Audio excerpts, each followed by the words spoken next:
Hello friends, welcome back to my new video and my YouTube channel. Today guys we are going to talk about guys how can we disable our eye protection mode in our Realme phone. And friends, you can see guys this black and white setting. So guys, how can you disable this setting? In this video I will also tell you friends.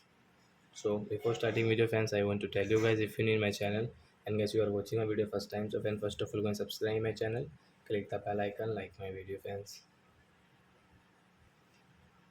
Then first of all open your phone setting.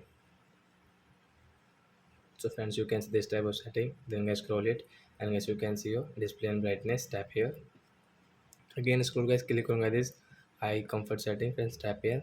So you want to disable guys your eyes protection mode, so as you can disable from here. On your screen guys you can see right side this icon, so guys tap here to disable. After disable guys, you can see screen color will normal.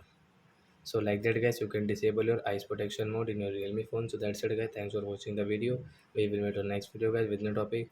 Before going guys, please go and like my video, subscribe my channel. Bye friends.